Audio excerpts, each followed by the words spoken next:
खरं बोलताय तुम्ही.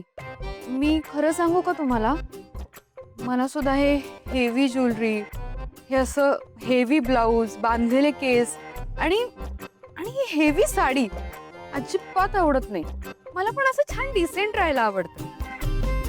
त्या त्या दिशाच्या नादी लागले आणि मीच फसले. पण आता नाही असं करणार. तुम्ही म्हणताय तसं तसं आधीसारखीच तयार होईल. हां, फक्त आजचा दिवस जाऊ दे. आज माझी किटी पार्टी आहे ना, मग मला उशीर होईल. पण उद्यापासून पक्का मी आधी जशी तयार व्हायचे ना, सेम तशी तयार होणार. प्रॉमिस. बर कोण काका? आदित्य. फायनली माझ्या फेवरेट पुतण्याची भेट झालीच म्हणा. कधी एकदा तुला बघतोय असं सांगतो. I missed you too. मला पण खूप बरं वाटतं. आणि तू आणि पारू सुद्धा घरी आलेत, त्यामुळे घर अगदी भरल्यासारखं वाटतं. संपूर्ण किर्लोस्कर परिवार एकत्र आले. पण हा, मला माहिती आहे वहिनी थोड्या नाराज आहेत, पण तू काळजी नको करूस. त्या सुद्धा तुम्हाला लवकरच माफ करतील. तू आलायस ना, मग आता मला टेन्शन नाही. हा, मला खात्री आहे आई आम्हा दोघांचा स्वीकार नक्की करेल. पण तू काय केलंयस? हा, अरे दुबईच्या कंपनीचं आपलं काय केलंयस तू? काय अमेझिंग ग्रो केली आहेस का रे काका? हो ना काका, प्रीतम मला सांगत होतं की किती मस्त पद्धतीने काका आपला दुबईचा बिझनेस सांभाळतो आणि त्याला किती मदत होते त्यामुळे.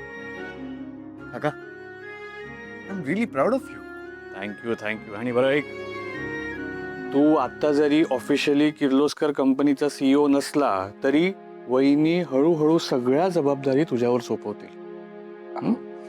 अरे मी आहे ना. हा, आणि मला खात्री आहे की त्या सगळ्या जबाबदाऱ्या तू अगदी प्रामाणिकपणे पार पाडशील. काका, एक सेकंड. मी ज्या आता कंपनीत काम करतोय ना, त्या बॉसचा फोन आहे. Yes boss. अहो, ऐका ना, तुम्ही म्हणाला होतात ना की तो नवीन आणलेला नेकलेस तुमच्याकडे आहे, तो द्या ना मला. या साडीवर तो जास्त छान दिसेल आणि जरा किटी पार्टीत माझी हवा पण होईल, है ना? द्या.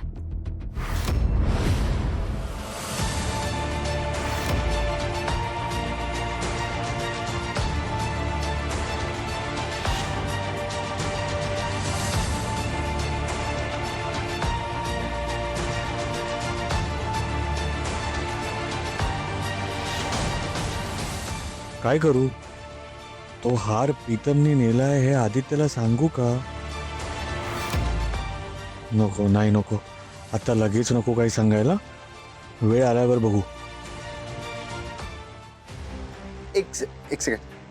मी आलोच काका. हा,